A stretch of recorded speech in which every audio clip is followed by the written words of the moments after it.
하나님의 말씀 보겠습니다. 누가복음 1장 26절에서 38절까지 말씀입니다. 누가복음 1장 26절에서 38절까지 말씀 우리 한 절씩 교독합니다. 여섯째 달에 천사 가브리엘이 하나님의 보내심을 받아 갈릴리 나사렛산 동네에 가서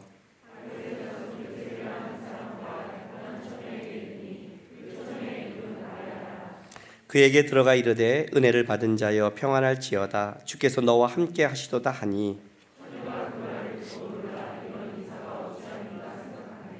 천사가 이르되 마리아여 무서워하지 말라 내가 하나님께 은혜를 입었느니라.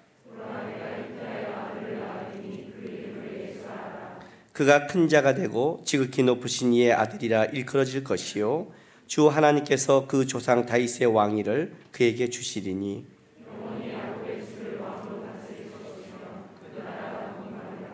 마리아가 천사에게 말하되 나는 남자를 알지 못하니 어찌 일이 있으리이까.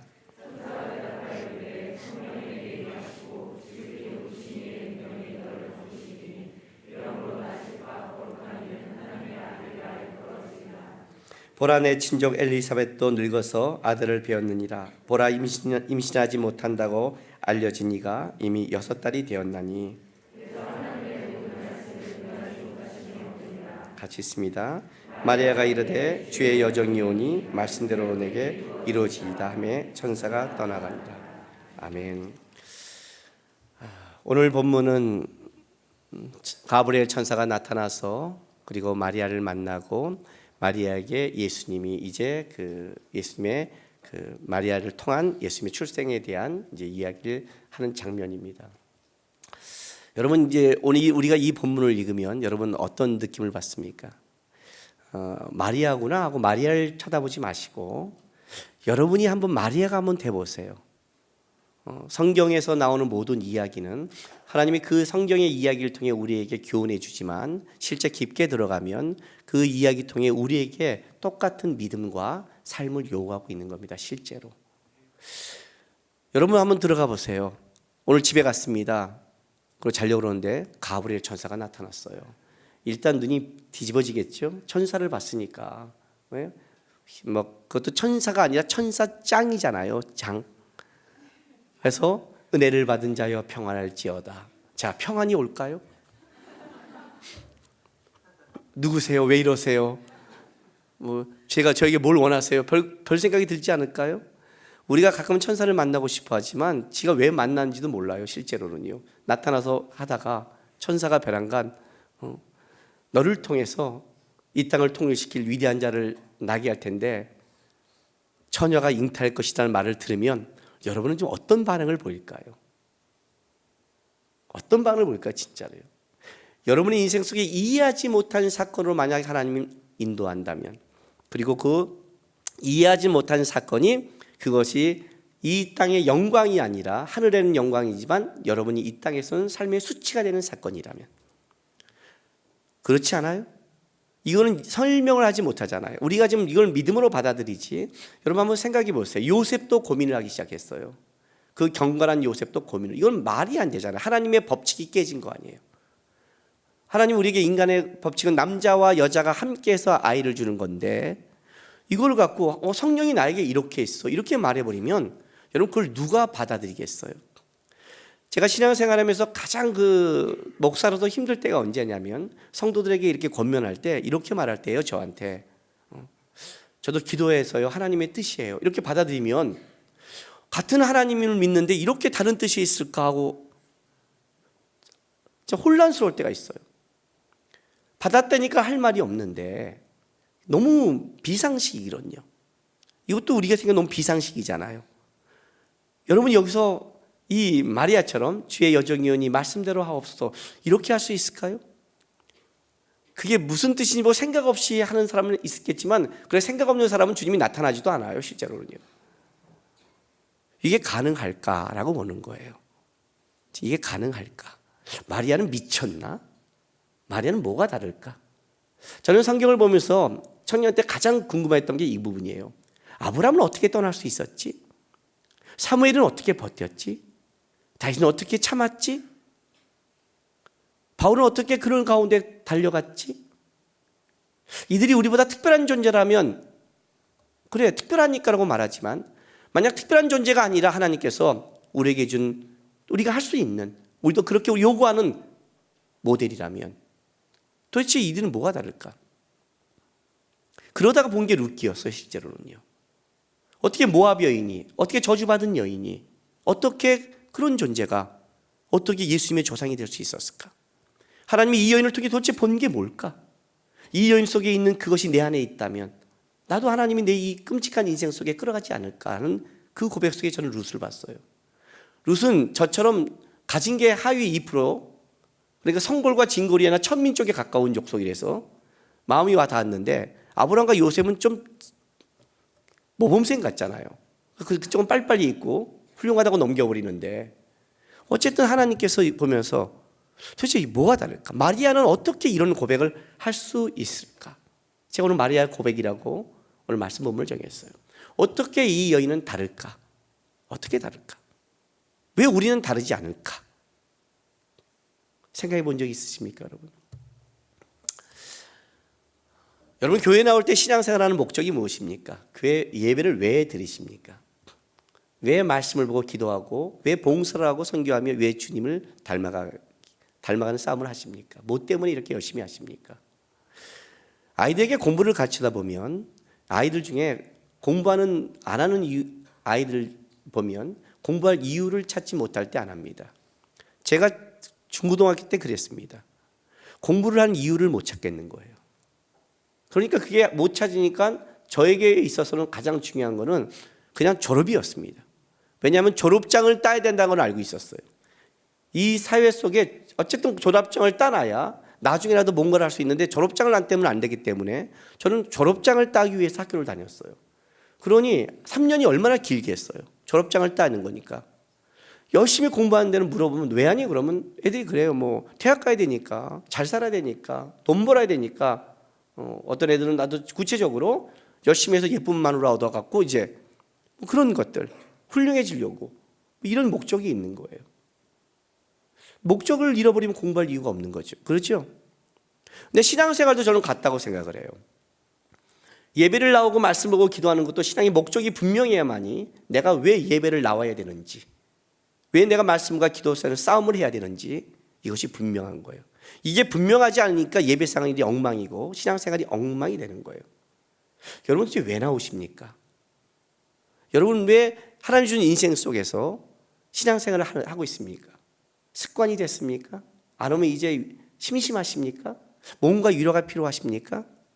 신앙생활의 전체의 목적은 딱 한 가지입니다. 그건 믿음의 자람입니다. 여러분이 와서 여기서 예배하고 말씀하고 기도 보는 건 믿음이 자라는 싸움 때문에 그렇습니다. 믿음이 자란다는 건 이런 뜻을 갖고 있어요. 하나님을 알아야 된다는 겁니다. 결국 하나님의 아는 싸움이 믿음의 싸움이라는 거예요. 우리 인생 속에 하나님이 주신 삶 속에 와서 예배하고 기도하고 말씀 보는 거는 그만큼 내가 하나님을 더 알기 원하고 하나님을 닮기 원하고 잘하기 원하는 거예요. 믿음의 자람이에요, 그것이요. 그것 때문에 달려오는 거예요. 그게 분명하지 않는 사람은 예배 빠져도 돼요. 꼭 드려야 돼? 오늘 한번 빠진다고 뭐가 돼? 여러분, 내가 지금 가고 싶은 대학의 목적이 분명한 사람은 하루하루의 공부의 싸움을 해요. 그 하루 쉰다는 게 그 사람에게는 여태까지 공부하고 외운 것에 대해서 그만큼 다시 해야 된다는 부담을 갖는 거예요. 목적이 있으니까. 신앙도 마찬가지예요. 하나님을 알고 닮기 원하는 분명한 목적이 있으면 한 번의 예배가 내 마지막의 예배가 될 수 있고 그 한 번의 예배 가운데 하나님을 깊게 만날 수 있는 체험의장이 될 수도 있는 거예요. 그게 분명하니까 그 신앙생활을 하는 싸움을 하는 거예요. 그 싸움을 하는 거예요. 많은 사람의 신앙이 하나님 앞에 나오는 것들이 자기가 왜 나온지를 모르고 믿음 생활하는지를 몰라요. 그 싸움이 가장 커요, 실제로는요. 기독교에서 하나님을 알아야 믿습니까? 믿어야 압니까? 아니, 이 분위기가 어떤 분위기죠? 알아야 믿습니까? 믿어야 압니까? 알아야 믿습니다. 알아야 믿는 거예요. 기독교는 믿어서 하는 종교가 아닙니다. 마태복음 5장 3절 보겠습니다.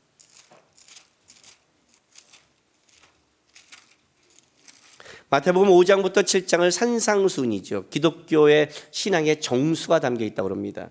근데 그 5장 3절을 보면 5장 3절부터 바로 팔복이 시작되죠. 우리가 알고 있는, 자, 우리 팔복 중에 한 5절까지만 같이 한번 읽어볼까요? 3절부터 시작. 심령이 가난한 자는 복이 있나니 천국이 그들의 것이며, 애통하는 자는 복이 있나니 그들이 위로를 받을 것이며, 온유한 자는 복이 있나니 그들이 땅을 기업으로 받을 것이며, 이렇게 말해요. 심령이 가난한 자는 복이 있다. 왜요? 뭐라고 그래요? 심령이 가난한 복이 있다. 뭐 천국이 그들의 것이다. 그러면 천국이 우리의 것이 되려면 어떻게 해야 된다고요? 심령이 가난해져야 되죠. 이거를 불교라고 그러는 겁니다. 불교의 특징은 뭐냐면 내가 비워서 다른 거를 채우는 겁니다. 이건 정확해요. 중3 때까지 저는 설법을 듣고 자란 사람입니다. 뿌리 깊게. 그래서 저는 두 가지를 할 수 있다고 그랬죠. 설교와 설법을 할 수 있다고요. 중국 가서 제가 이렇게 설법을 이렇게 하는 걸 하면 거기서 그래요. 그 선교사님들이 여기 계시면 큰 스님이 되실 분이라고 그래요. 진짜요. 바보 같아요. 그건 저는 뿌리 깊게 자랐기 때문에 이건 불교예요. 불교의 특징은 뭐냐면 버려요. 자기를 비워야 돼요. 기독교가 아니에요. 쉽게 설명할게요. 아이들이 사탕을 받으려고 제 방에 와요. 사탕을 딱 받아요. 맛있게 먹어요. 그럼 제가 가끔 아이들에게 시험을 해요. 그 사탕 목사님 줄 수 있어? 그래요. 그러면 애들이 언제 알아요? 안 줘요. 이 사탕을 어떻게 받았는데, 이 사탕을 받으려고 교회에 왔는 목적이 교회에 왔는데, 이 사탕을 받기 위해서 얼마나 목사님한테 비굴함을 떨었는데, 뺨에 뽀뽀를 할 때 인상을 쓰면서 뽀뽀를 다 했거든요. 그렇게 비굴하게 받은 이 사탕을 달라고 못 줘요. 내가 그 뒤에 그거보다 더 좋은 사탕 막대기를 3개를 감추고 있었는데도 이거 주면 줄려도 못 줘요. 근데 그 사탕 3개를 딱 주면서 줄래? 그러면 애들이 과감하게 줘버려요. 비워서 받는 게 아니라 채움으로 버리는 거예요. 이게 기독교라고 그래요. 이해가 돼요? 이 본문은 이런 본문의 뜻을 가지고 있어요. 정확히 말하면 심령이 가난한 자는 복이 있다. 왜냐하면 그가 천국을 받기 때문이다. 이런 본문이에요. 천국을 받기 때문에 어떻게 돼요? 이 땅이 가난한 거예요. 이 땅이 가난한 거예요. 사람들이 저에 대한 착각 중에 하나가 뭐냐면 제가 고기를 좋아한다고 그래요. 아니에요. 회도 좋아해요. 의외로 제가 두부를 좋아해요. 놀랍죠? 콩 종류를 다 좋아해요. 콩밥을 하면 콩만 떠서 먹어요. 저는 그게 너무 좋아요. 비지 다 좋아해요. 청국장 다 좋아해요. 두부전골 다 좋아해요. 제가 싫어하는 건 나물이에요. 정확히 앞으로 이해하세요. 나는 나물을 싫어하지 고기만 좋아하지 않아요. 그런데 이제 왜 고기를 좋아하냐고 한다면 이유가 있어요. 회도 좋아하지만 제 입맛의 극치가 고기 맛을 좀 알아요. 그러니까 회 맛보다 고기 맛을 더 잘 알아요. 그러니까 제가 입맛이 몇 개는 미식가예요. 벌써 고기 하니까 침이 돌아요. 이 몇 가지는 우리 서목사나 웬만한 사람, 아마 백정원 씨보다도 내가 더 감이 있을 게 몇 가지는 있어요. 그만큼 고기는 아주 특화됐어요. 평양냉면이라든지 그 메밀 향이라든지 이런 몇 가지는 특화됐어요. 그 중 하나가 고기란 말이죠. 그러니까 스테이크를 잘라서 벌써 눈이 다르잖아요. 딱 집어넣고 딱 할 때 그 향과 맛과 씹는 맛을 제가 알고 있어요. 미국에 가서 한번 스테이크를 내가 먹는 스테이크가 몇 가지가 있어요. 몇 가지, 이건 기가 막힌 걸 몇 가지 먹어봤어요. 첫 번째가 미국에 갔을 때 목사님께서 스테이크를 좋아한다니까 아주 좋은 식당에 가서 대접해 준 거예요. 이거보다 더 좋은 스테이크는 한 20에서 30만 원 되는 겁니다. 그리고 그거는 다 구울 때 바늘을 꽂아 굽고 와인향을 고르는 겁니다. 이건 너무 디테일하잖아요. 그 다음은 이건데 이 정도면 충분하실 겁니다. 그래서 저는 등심을 시켰고, 등신이 아니라 등심을 시켰고, 우리 아내는 안심을 시켰어. 왜냐면 두 가지를 다 맛을 봐야 되니까 그냥 내가 시켜버렸어요. 나는 등심, 당신은 안심 이렇게 시켜서 딱 쓸어서 먹는데 고기를 좋아하는 사람은 절대 소스를 바르지 않아요. 소스의 향이 고기를 망치고는 일단 고기 맛 자체를 봐야 돼요. 탁 넣고 씹었는데 육즙이 촥 가면서 예, 그 맛을 봤어요. 너무 좋은 거예요. 그리고 그 맛과 감격을 누리고 한국에 와서 좀 지나다가 어디서 스테이크를 먹을 기회가 있어서 스테이크를 딱 먹는데 심령이 가난한 거예요. 이해가 됐어요, 이 말이요? 천국을 봤더니 이 땅의 돈과 명예와 7, 80년에 갖고 있는 인생이 아무것도 아니라는 게 보이기 시작하는 거예요. 이게 기독교라는 거예요. 우리가 이 땅에서 신앙생활하는 게 뭐냐면 그걸 배우는 거예요. 천국을 봤는데 우리는 천국이 작은 거예요. 예수님을 믿었는데 예수님이 작은 거예요. 예수님이 작고 예수님을 아는 게 작으면 그걸 보고 믿음이 작다는 거예요. 그게 작아버리면 어떤 일이 생기냐면 이 땅의 것이 커 보이고 이 땅의 것이 다인 것처럼 보이는 거예요. 결국 우리는 믿음만큼 반응하는데 믿음만큼 고백하고 믿음만큼 살아가는데 그 믿음이 작아버리면 우리가 그 안에서만 살아가게 되는 거예요, 여러분. 신앙생활의 가장 어려움이 이 문제. 그 하나님을 알아야만이 우리가 어떤 문제를 이해해서 가는 게 아니라 알아야만이 그게 해결이 되는 거예요. 왜냐하면 하나님의 일하시는 방법이 우리가 이해를 할 수 없는 방법대로 하시기 때문에 그래요. 그러니까 이해를 못한다는 것은 하나님의 방법이 복잡하다는 뜻이 아니라 우리가 부족하다는 뜻이에요. 하나님에게는 아무것도 아닌데 우리는 부족하니까 그게 복잡해 보이고 왜 하나님이 이런 식으로 일할까 하는 거예요. 오늘도 본문이 그런 거예요. 메시아를 보내는데 왜 마리아 같은 여자를 통해야 돼? 왜 꼭 처녀가 잉태를 해야 돼? 왜 이런 방법으로 하나님은 역사를 하는 거야? 이렇게 말을 하는 거예요. 이해를 못 하겠잖아요. 좀 이따 이건 이제 왜 그런지 설명을 할 거예요, 제가요. 왜 처녀여야 되는지, 왜 정혼한 여자여야 되는지 설명해 갔지만 그럼에도 불구하고 우리는 이렇게 말하는 거죠. 왜 꼭 그 방법이어야 돼? 이렇게 하는 거예요. 왜냐하면 하나님의 무한을 유한의 세계에 담고 무한을 유한으로 표현하자 보니까 이게 너무 복잡한 거예요. 아이들을 키우다 보면 아이들이 어렸을 때 이럴 때가 있어요. 부모한테 뭐 하면 왜 그래야 돼요? 이렇게 물어요. 설명해요. 그건 왜요? 설명해요. 그건 왜요? 그래서 제가 뭐라는 줄 아세요? 그냥 그런 거야. 애한테 뭐라고 그래요? 설명을 계속하는데 왜요 물으니까 그냥 그런 거야 이렇게 말을 해요. 왜냐하면 그거 지금 걔한테 말해도 이해를 못하기 때문에. 그게 이제 우리가 성경적 표현이에요, 여러분. 성경에서 그렇게 표현하는 거예요. 내가 빛이 있어야 빛이 있었다 이렇게 말하는 거예요. 왜요? 설명하면 알아요? 하나님도 아시는 거예요.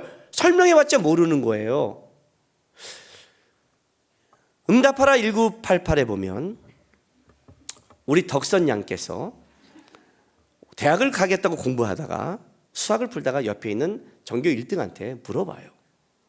눈치를 보다. 이거 좀 설명해 줄래? 혹시 그 부분 보셨나요? 안 보시면 주중에 가서 어차피 성경도 보지 않을 걸 내가 뻔히 알고 있으니까 응답하라 1988이라도 좀 보세요. 그런 드라마는 좀 보세요. 마음이 좀 훈훈해지니까. 아셨어요? 성경을 안 보려면 그거라도 좀 보세요. 예화를 들어도 알아야 될 거 아니에요, 뭘. 1988을 보면 덕선양께서 그러잖아요.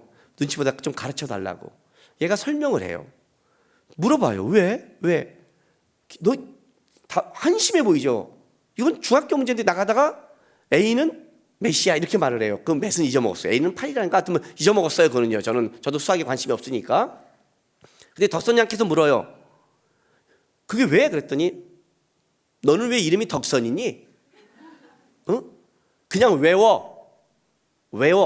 알았어? 외워. 그렇게 나가요. 이해가 되세요? 왜 사람의 눈은 둘일까요? 왜 사람의 귀는 두 개일까요? 왜 하나님은 사람을 볼 때 황인종, 백인종, 흑인종을 만들었을까요? 그냥 외워요. 하나님이 만들었으니까. 그걸 보고 이렇게 말하는 거예요. 그냥 믿어 이렇게 말하는 거예요. 우리가 그냥 믿어 이런 단어를 쓸 때가 있어요. 그건 무슨 말이냐면 하나님을 만난 사람한테만 사용하는 단어예요. 하나님을 만나지 못한 사람한테 믿어해서 믿을 수가 없어요. 알아야 믿는 거예요. 근데 우리는 알았어요. 뭘 알았어요?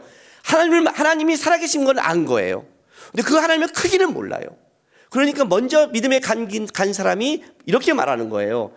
이 하나님 왜 이렇게 이래? 왜 이래? 왜 하나님이 환난을 줘? 왜 우리 천국이 좋다는데 꼭 여기 살아야 돼? 이 수많은 문제를 자기도 문제를 가져봤더니 하나님을 점점 알아가고 믿음이 커가니까 이것이 해결된 거예요.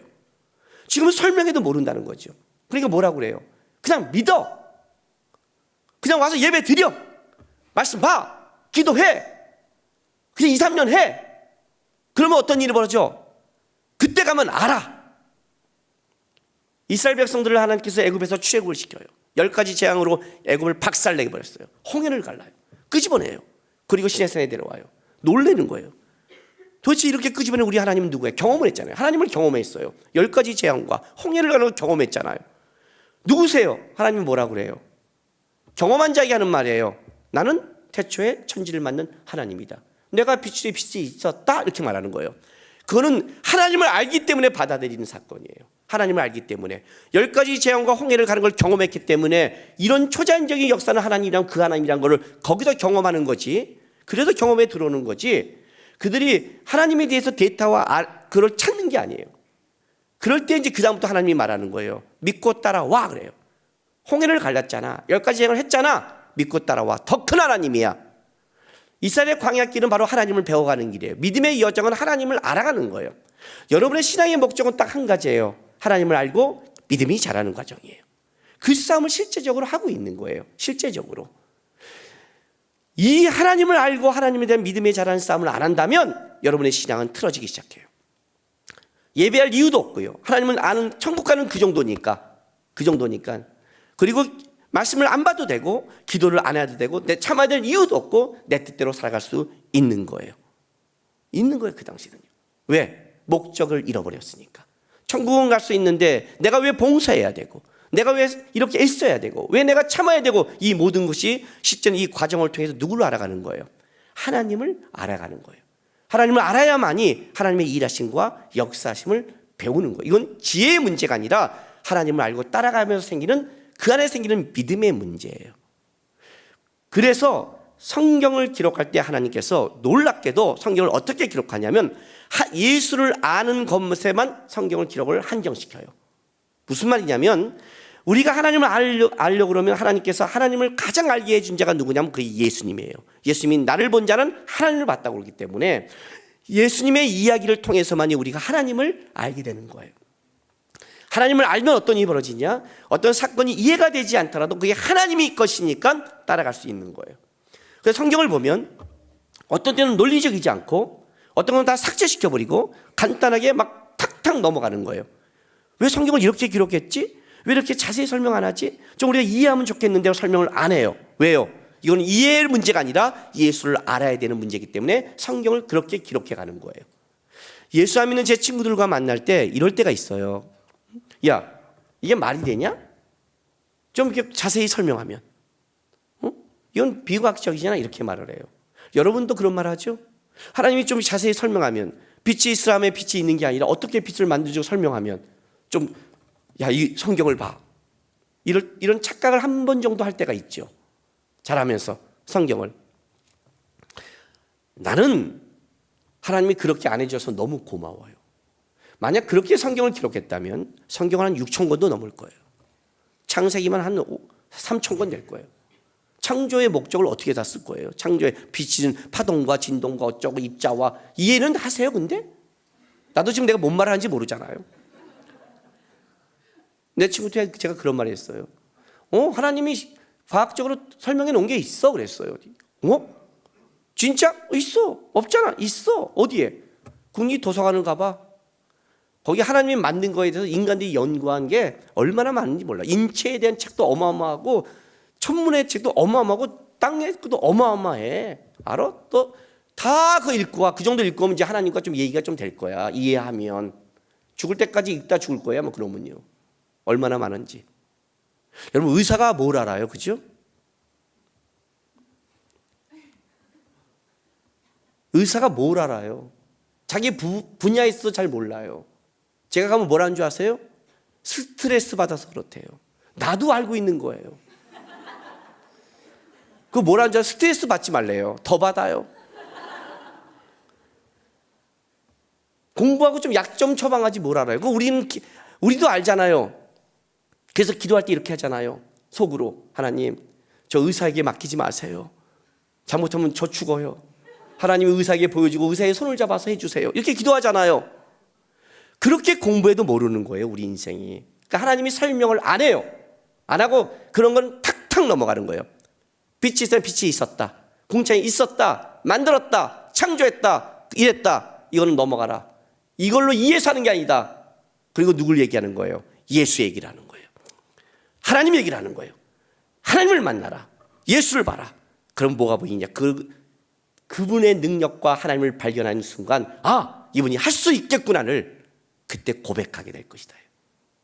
이 얘기를 지금 기록하는 거예요. 오늘 이 마리아의 고백의 가장 위대한 점이 바로 여기 있는 거예요, 여러분. 자, 찾아가 볼게요. 오늘 왜 하나님이 마리아란 여인을 선택했는지를 봐요. 누가복음 1장이에요. 26, 27 여섯째 달에 천사 가브리엘이 하나님의 보내심을 받아 갈릴리 나사렛이라는 동네에 가서 다윗의 자손 요셉이라 하는 사람과 약혼한 처녀에게 이르니 그 처녀의 이름은 마리아라. 그에게 들어가 이르되 은혜를 받은 자여 평안할지어다 주께서 너와 함께 하시도다 하니 처녀가 그 말을 듣고 놀라 이런 인사가 어찌민가 생각하며 천사가 이르되 마리아여 무서워하지 말라 내가 하나님께 은혜를 입었느니라 보라 내가 잉타하여 아들을 낳으니 그림을 예수라 하라. 이렇게 나간 거예요. 중요한 것은 27절부터 시작되는 거예요. 다윗의 자손 요셉이라는 사람과 약혼한 처녀에게 이르니 그 처녀의 이름은 마리아라. 자, 마리아에게 하나님이 선택해서 마리아를 통해서 예수님을 탄생을 얘기하는데 은혜 받을 자요. 하나님이 거저 주다는 뜻이죠. 은혜란 하나님이 거저 주는 자예요. 평안할지어다. 이렇게 말하는 건 사실은 평안이 없을 수 있는 거죠. 그죠? 은혜 하나님이 덮었는데 평안이 없을 수 있잖아요. 근데 문제는 뭐냐면 왜 정혼한 약혼녀에게 꼭 역사를 할까요? 처녀인데. 자, 그러면 이렇게 되는 거예요. 하나님이 지금 역사할 때 그 하나님의 선택받은 여자의 조건은 뭐냐면 조건은 처녀여야 되고 또 하나는 뭐예요? 약혼자여야 되는 거예요. 이 조건이 돼야만이 자격이 있는 거예요. 이 조건이 자격이. 왜 이제 이 조건이 자격이 있냐면 예수 그리스도께서 오셔서 해야 될 사역은 우리의 죄를 위해서 십자가를 지시고 우리의 대표가 돼서 구원의 완성을 이루어야 돼요. 그러면 첫 번째가 우리의 대표가 돼야 되잖아요. 우리의 대표가 되려면 뭐가 되면 인간의 몸을 입고 와야 되는 게 첫 번째 조건이에요. 그렇죠? 인간의 몸. 이 인간의 몸을 입고 오기 위해서 하나님이 선택한 게 뭐냐면 바로 다윗의 자손이었어요. 아브라함과 다윗의 자손 예수 그리스도의 계보라. 유다 지파를 선택해서 치리자를 만들었고 거기에 다윗의 자손을 통해서 믿음의 출발과 신분 정체의 완성인 다윗을 통해서 바로 예수 그리스도를 준비한 게 하나님의 계획이었잖아요. 그러면 다윗의 자손이 나와야 되는 거예요. 근데 요셉은 유다 지파고 다윗의 자손인 거예요. 그러니까 우리의 대표가 되기 위해서 그쪽으로 태어나는 게 첫 번째인데 두 번째는 뭐가 완성돼야 되냐면 죄인이면 안 되는 거예요. 그런 면에서는 인간의 씨가 하면 안 돼요. 이 두 가지 때문에 지금 마리아가 필요한 거예요. 그래서 굳이 성경에 뭘 기록하냐면 정혼한 처녀라고 얘기를 하는 거예요. 왜냐하면 신명기 22장 가보세요. 22장 23절 24절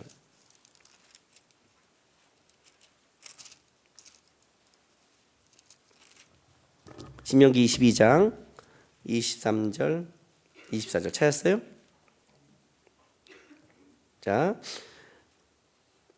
처녀인 여자가 남자와 약혼한 후에 어떤 남자가 그를 성읍 중에서 만나 동침하면 너희는 그들을 둘 다 성읍문으로 끌어내고 그들을 돌로 쳐 죽일 것이니 그 처녀는 성 안에 있으면서도 소리를 지르지 아니하였으며 그 남자는 그 이웃의 아내를 욕보였습니다. 너는 이같이 하여 너희 가운데 악을 제할지니라. 자, 신명기 법에 의하면 약혼한 처녀가 성읍에 가서 다른 남자와 동침했을 때 소리를 지지 않는다는 것은 뭐예요? 강제로 했다는 게 아니죠. 그렇다면 여자는 약혼했기 때문에 쳐 죽이고 남자는 이렇게 표현을 해요. 다른 아내와 동침해서 쳐 죽인다고 그래요. 그런데 생각해 보세요. 약혼을 하면 아내가 되나요? 만약에 우리가 결혼 전에 약혼식을 했어요. 약혼식을 했는데 결혼하기 1년 있다 결혼하자고 약속을 했는데 약혼식 반지는 받았지만 중간에 다른 남자와 눈이 맞아서 사귀어버렸어요. 파혼했어. 그러면 그게 결혼식을 깬 건가요? 그러니까 그게 진짜 이혼한 건가요? 그건 아니잖아요. 그렇죠? 그런데 유대인의 법에 의하면 약혼이 곧 결혼이에요. 이건 유대인의 법이에요. 약혼을 했다는 건 아직 결혼식까지 가진 않았지만 이제 이 사람은 나의 아내라는 완전 증표가 법적으로 성립이 돼요. 아직 잠을 안 잤을 뿐이지, 그리고 아직 같이 가정을 만지 않을 뿐이지, 약혼식 했다는 것 자체가 거기서 벌써 이 사람 내 남편이요, 내 아내라는 것이 법적으로 인정이 되는 거예요. 그래서 지금 이 약혼한 상태는 아내라는 표현을 써요. 요셉과 정혼했다는 것은 단순하게 약혼했다는 정도가 아니라 완전히 결혼한 아내라는 뜻을 갖고 있는 거예요. 마리아는 요셉의 아내라는 거예요. 이걸로 말미암아 여기서 난 아들은 누가 되냐면 바로 다윗의 자손이 되는 거예요. 왜냐하면 결혼을 했기 때문에 여기는 다윗의 가문의 씨라고 인정을 하는 거예요. 요셉의 그 가문이 되어버리는 거예요.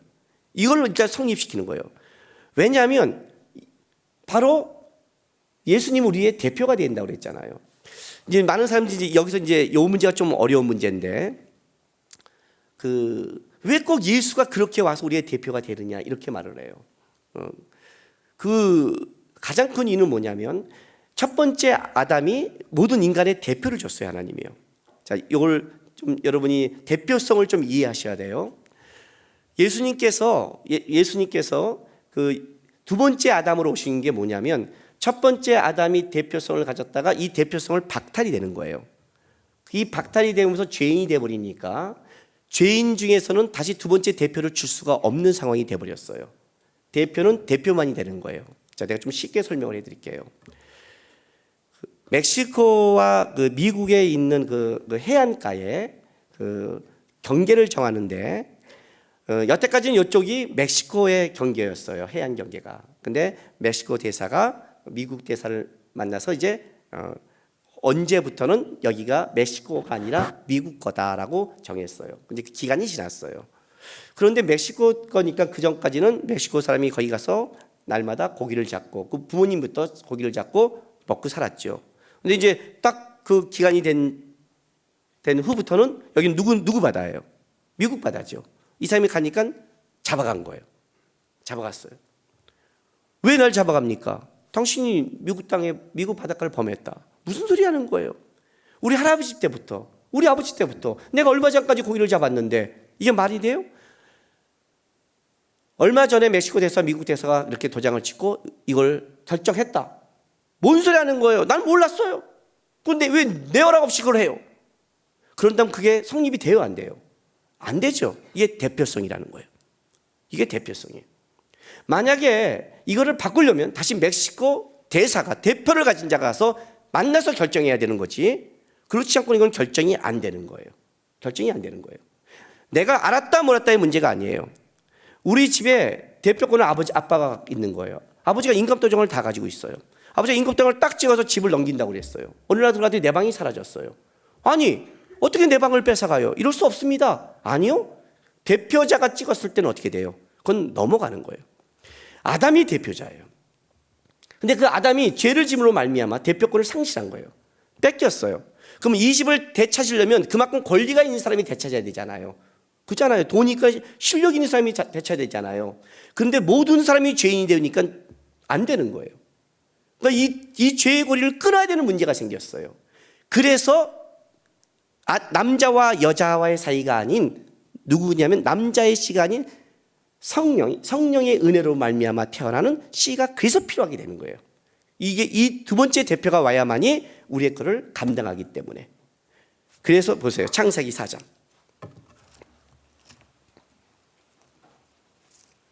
앞에서 막 얘기할 때는 막 재미있고 믿음할 때 눈이 반짝반짝하다가 성경을 얘기하면 다시 이렇게 여호와의 신이 여러분의 위에 운행하기 시작해요, 항상. 자, 보세요. 창세기 4장 1절부터 8절 보세요.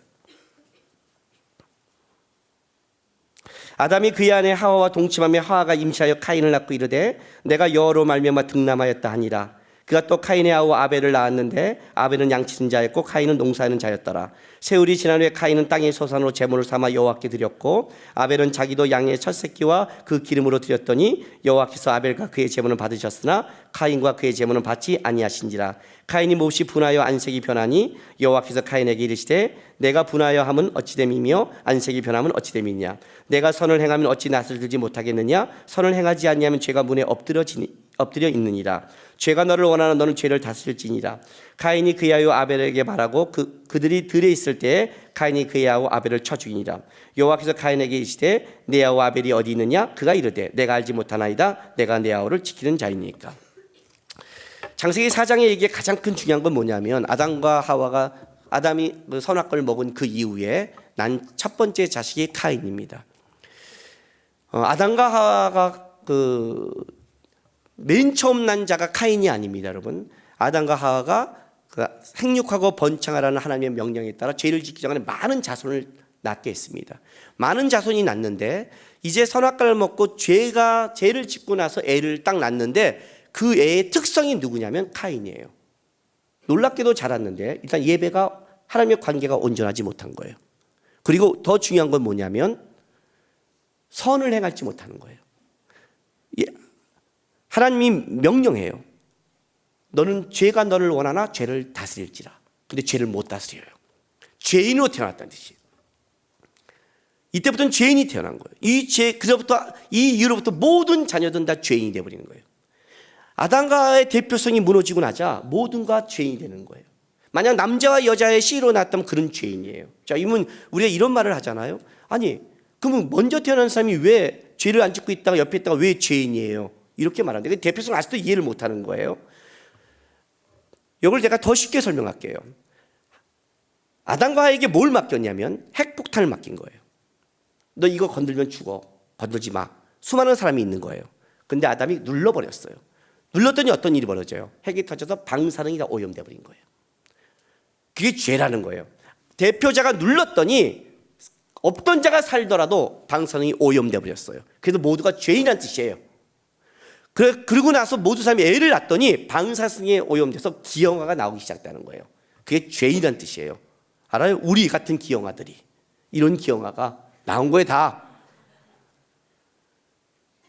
아담이 눌러서 죄가 같이 동시에 사람들에게 오염이 돼버렸고, 그리고 모두가 애를 낳았더니 방사능에 오염돼서 난 아이들이 기형들이 태어나기 시작했다가 카인 얘기예요.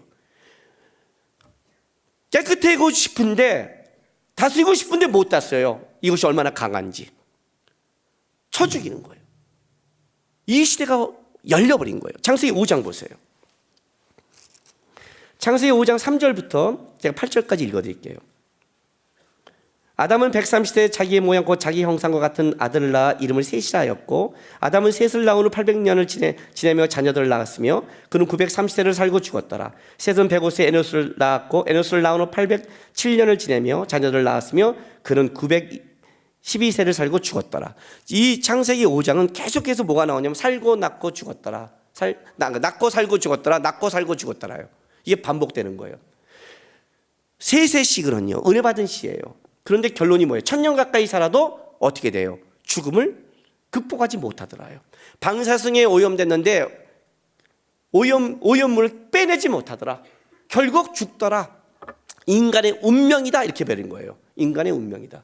그래서 만약에 남자와 여자를 통해서 애가 난다면 걔는 방사능에 오염된, 죄가 오염된 애예요. 죄가 오염된 애는 어떻게 돼요? 대표성을 못 갖는 거예요. 대표성을 못 가져요. 그래서 두 번째 하나님이 방법을 생각한 게 뭐냐면, 일단 우리의 대표성, 인간의 몸을 오기 위해서 다윗의 자손인 바로 마리아, 요셉과 마리아 정원한 자를 택했고, 우리의 남자의 씨가 아니라 뭐예요? 죄가 유전되지 않는 씨를 가져야 되기 때문에 그래서 난 자가 누구? 성령의 은혜로 말미암아 하는 거. 그래서 처녀 두 번째 조건이 처녀가 필요했던 거예요. 자, 고린도전서 15장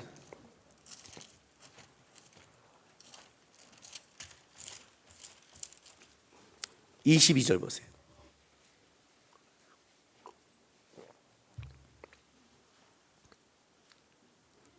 신약성경 282쪽이요. 아담 안에서 모든 사람이 죽은 것 같이 그리스도 안에서 모든 사람이 뭐래요? 삶을 얻으리라. 15장 45절 보세요. 기록된 바 첫사람 아담은 생명이 되었다 함과 같이 마지막 아담은 뭐라고요? 살려주는 영이 되었나니. 이게 그리스도거든요. 마지막 아담. 47절. 첫사람은 땅에서 났으니 흙에 속한 자이거니와 둘째 사람은 어디서 났어요? 하늘에서 나셨느니라. 이걸 하는 거예요. 우리의 구원을 이루기 위해서 땅에 속한 자, 땅은 오염돼 버렸으니까 땅에 속한 자가 아니라 하늘에 속한 자가 와야 되는 거예요. 그래서 땅의 씨를 끊어야 되고, 그러나 우리의 대표성에 대해서는 땅의 거와 연결돼야 되는 거예요. 그 연결되는 자가 누구라고요? 다윗의 자손. 그래서 다윗의 자손인 마리아, 정혼한, 법적으로는, 호적으로는 분명히 인간의 대표가 되고, 그러나 땅의 것은 끊어지고 하늘의 것으로 이어져서 되는 바로 이것이 바로 예수님의 출생인 거예요. 복잡하죠, 우리가 보기에는요. 그죠? 그런데 보세요. 누가복음 1장 보세요. 자, 저는 이 마리아 반응이 참 놀라워요. 30절부터 읽어드릴게요. 천사가 이르되 마리아여 무서워하지 말라, 내가 하나님께 은혜를 입었느니라 그래요. 보라, 내가 잉태하여 아들을 낳으리니 그림을 예수라 하라. 그가 큰 자가 되고 지극히 높으신 이의 아들이라 일컬어질 것이요 주 예수께서 그 조상 다윗의 왕위를 그에게 주시리니 영원히 야곱의 집을 왕으로 다스릴 것이며 그 나라가 무궁하리라. 여러분 이 말을 이렇게 하면 여러분 같으면 뭐랄 것 같아요? 은혜 받은 자의 평안할지어다. 왜 이런 인사를 하세요? 무서워하지 마라, 내가 하나님께 은혜를 입었다. 겁나니까. 그러죠? 여러분 그러지 않겠어요? 내가 여러분 불러갖고 지사님 제가 하나님의 은혜가 크실 겁니다, 편히 앉으세요. 이러면 더 두렵죠? 왜요? 또 목사님 뭐 시키려고요? 더 두렵지 않으세요? 천사가 나타나도 은혜 받을 자요, 겁나지 않아요? 저도요, 요즘에 기도할 때요, 절대 하나님께 이런 기도 안 해요. 하나님, 저 나타나서 뭐 이렇게 말씀 안 해도 돼요, 그래요. 왜냐면 하나님께서 나타나서 저에게 응답해 줄 때마다 제 인생이 확 꼬였거든요. 물론 지금 와서는 감사해요. 근데 그때는 정신없이 갔어요. 정신없이 갔어요. 내가 여러분 청년들에게 비전에 대해서 기도하지 말라고 그러잖아요, 항상요. 비전에 대해서. 왜? 여러분 비전 말하면 감당할 수 있어요? 우리 지금 올해 또 하루 이제 넘어서 한 살 더 먹어갖고, 내 나이는 지금 30대도 좀 있으면 40대 가는데 하나님 진짜 결혼도 안 하고 나는 인생을 어떻게 살려고, 내 비전은 뭐예요? 막 기도하는 자매 있잖아요. 하나님이 오늘 집에 갔더니 천사가 나타났어요. 날개짓하는 거, 은혜 받은 여인이여 평안할지어다. 내일 교회를 오면 한 남자가 서 있을 것이다. 47세의 몽골 선교사님으로 아무도 가지 않는 그 땅 아직도 독신으로 살고 있는 외로운 선교사, 내가 너에게 붙여주노니 가서 하나님의 나라를 위해 열심히 살다 가라. 자, 어떻게 하실래요? 지금 내가 이 말한 선교사님은 진짜 내가 알고 있는 선교사님이에요. 비전 말하는 사람 있으면 내가 소개시킬 수 있어요. 다음 달에 결혼하고 몽골로 가세요. 할 수 있어요? 감당이 돼요? 뭔 소리 하는 거예요 지금요? 믿음의 그릇이 안 되는데 어떻게 돼요? 헛소리 하고 있어요 지금요. 맨날 여러분은 기도해요. 하나님 은혜를 주십시오, 은혜를 주십시오, 은혜. 그놈의 은혜 줘서 뭐하게? 폭포수 같은 은혜 그릇이 요또많은데 다 흘러갖고 다른 사람이 다 채우는데, 여러분에게 주는 은혜는 다 새는 은혜예요. 새는 은혜. 그 밑에 이따만한 그릇을 가진 사람들 다 가요. 이 사람은 기도도 안 했는데 막 채워줘. 누구 때문에? 얘 때문에. 왜 너는 은혜가 이렇게 풍족한가요? 제가 기도한다 야. 제가 부어줬더니 너한테 간다 야. 애새끼가 그릇은 있다는데 무슨 폭포냐 폭포, 쫄쫄이 은혜인데 무슨 헛소리를 하고 있는 거예요 지금요. 주님 제 비전은 나도 말하고 싶다 이 새끼야. 이게 주님의 응답이에요. 기절한다 기절해 너. 마리아에게 이 말을 했어요. 여러분 이해가 됐어요? 아니 정혼한 여자, 이걸 따가서 마리아는 마리아는 바보예요? 여러분 마리아는요 굉장히 이성적인 여자예요. 감정적이지 않아요. 다음 볼까요?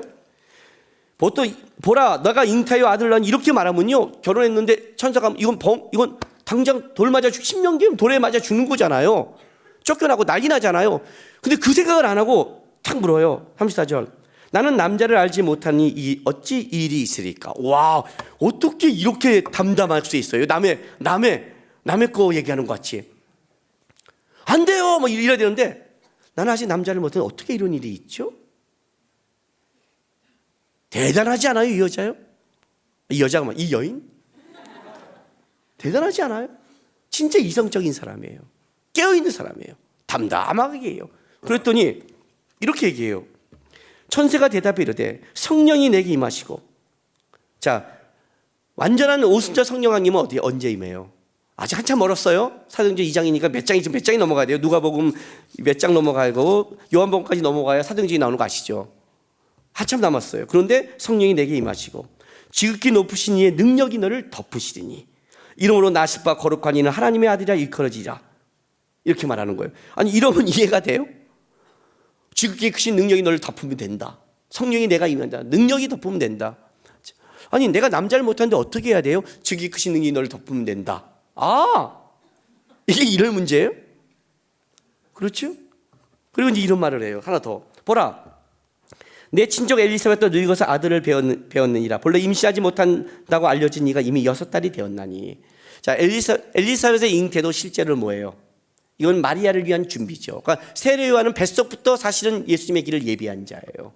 왜냐하면 친척이기 때문에 소문이 났을 거 아니에요. 사가랴가 성전에 나왔을 때 믿지 않음으로 벙어리가 됐잖아요. 이게 소문이 퍼졌었잖아요. 이상을 봤다. 소문이 퍼졌잖아요. 근데 좀 이따 엘리사벳이 애를 못 갖는 나이인데 애를 가졌어요. 그러면 어떻게 되겠어요? 아, 하나님 뭔가를 하시구나. 아마 친족 간에 소문이 났을 거예요. 마리아도 들었을 거예요. 그걸 먼저 얘기하는 거예요. 봐라, 애를 못 낳는 자도 애를 낳는 하나님의 능력이 있다. 근데 우리 하나님의 능력은 더 크다. 남자 여자 관계를 넘어서도 생명을 만들 수 있는 하나님이라는 거예요. 아브라함이 이삭을 바칠 때 얘기가 그거 아니에요. 부활신앙을 믿은 거 아니에요. 내가 죽여도 하나님은 살릴 수 있다. 생명의 하나님이다. 아브라함이 보는 하나님이에요. 아브라함이 보는 하나님. 놀랍게도 마리아의 신앙이 아브라함의 믿음보다 더 아문다지 못하지 않아요. 아브라함이 가졌던 하나님의 생명의 주권자를 놀랍게도 마리아도 고백하고 있는 거예요. 지극히 크신 능력이 널 덮으면 너 안에 생명이 될 것이다. 우리 하나님은 생명을 만드실 정도의 능력이 있는 분이라는 걸 마리아는 알고 있는 거예요. 놀라운 거예요. 이 말을 딱 들으니까 마리아가 이렇게 고백을 해요. 봐요, 38절에. 마리아가 이르되 주의 여정이오니 말씀대로 내게 이루어지이다. 주의 여정이오니 말씀대로 내게 이루어지이다. 놀랍지 않아요, 이 고백이요? 놀랍지 않아요? 여러분 이렇게 할 수 있어요? 말씀대로 내게 이루어진 이 고백을. 여러분 마리아의 믿음이 얼마나 큰 줄 알아요? 저는 지금 뭐가 부러운 줄 아세요? 제가 오늘 마리아의 고백에 맞췄어요. 왜냐하면 저는 마리아가 너무나 놀랍고 부러운 거예요. 왜냐하면 마리아의 믿음이 하나님을 아는 양이 이 정도 된다는 거예요. 사가랴를 보세요, 여러분. 사가랴를 성전에 나타나서 가브리엘이 말했어요.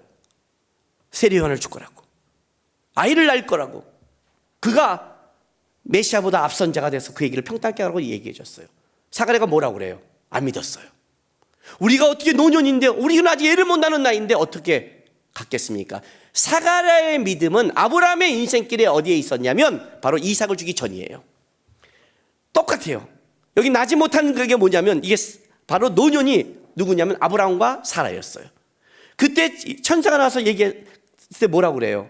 아이고 우리가 늙었는데 어떻게 납니까? 이스마엘이나 살게 해주세요 그래요. 하나님이 아니죠. 아니다, 명령이만 때 있을 것이다. 사라야 왜 웃냐? 웃지 않았습니다. 웃었다 하고 찍어놓죠. 하나님이요. 거기까지였어요. 사가랴도 믿지 못했어요. 그런데 하나님이 애를 준 거예요.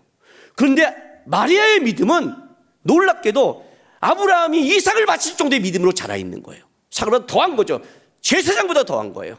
하나님이 예수님보다 앞서 보낼 그 택한 가정보다 더 깊은 믿음을 가지고 있었어요. 놀라운 믿음이에요. 지극히 크신 능력이 널 덮을 것이다. 마리아가 이 앞에 있는 거에 대해서 설명을 그냥 어떻게 나는 정혼했는데 제 인생에 마리아인데 이런 것에 대해서 딱 다 잊어버렸어요. 묻지도 않아요. 어떻게 일이 있습니까? 묻는 거예요.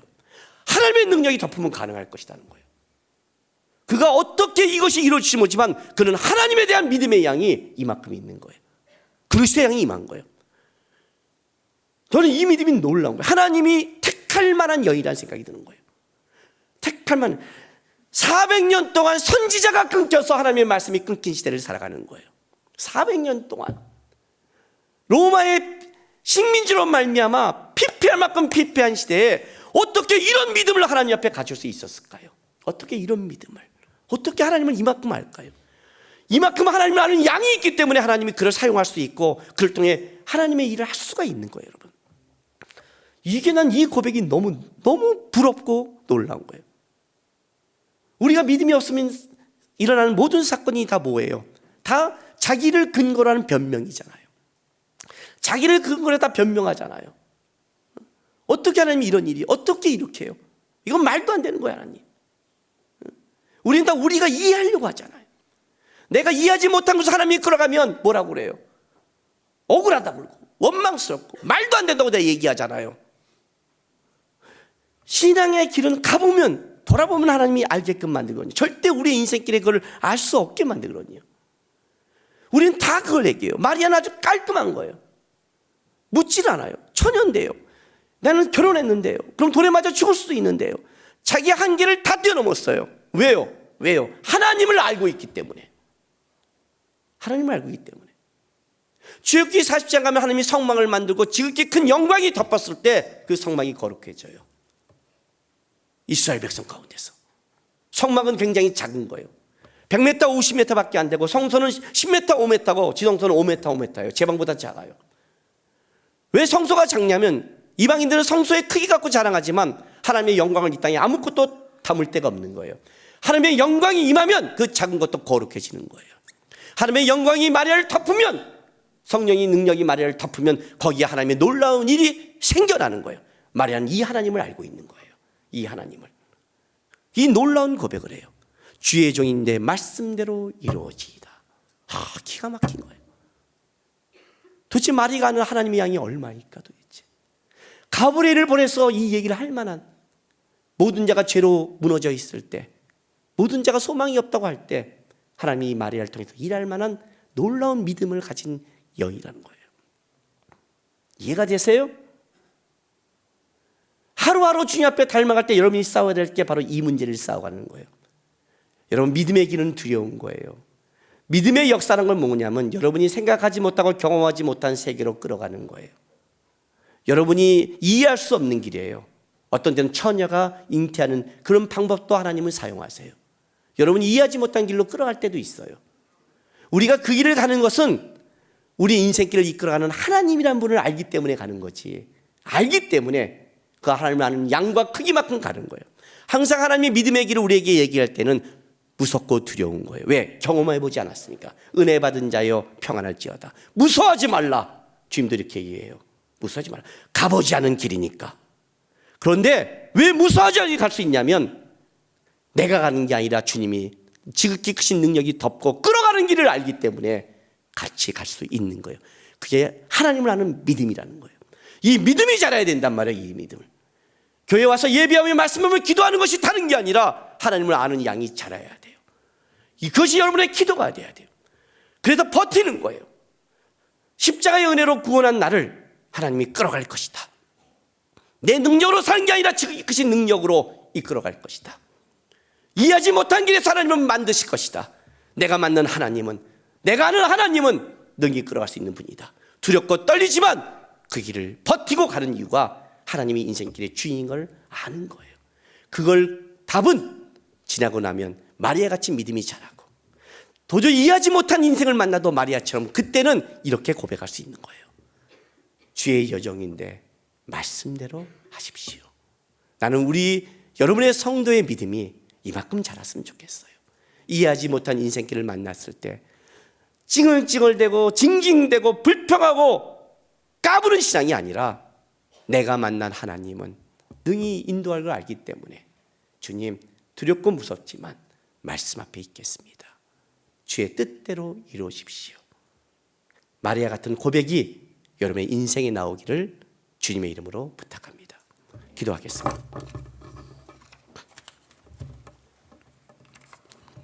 이 시간 우리 다 같이 좀 기도했으면 좋겠습니다. 하나님을 더욱 알았으면 좋겠습니다. 천국 갈 때까지 더 평안하고 행복한 세상적인 행복이 아니라 나중에 주님 앞에 섰을 때 주님과 나눌 이야기가 많은, 주님을 좀 많이 알았으면 좋겠습니다. 그리고 주님이 얘기할 때 이해하지 못하더라도 내가 아는 우리 주님 그 넉넉함을 바라보면서 이해하지 못하지만 주의 종이 듣겠습니다, 말씀하십시오, 주의 말씀대로 이루어주십시오라는 고백이 제 인생에 있었으면 좋겠습니다. 주님, 믿음이 자라게 도와달라고 우리 좀 이 시간에 주 앞에 기도하며 나가겠습니다. 기도하겠습니다.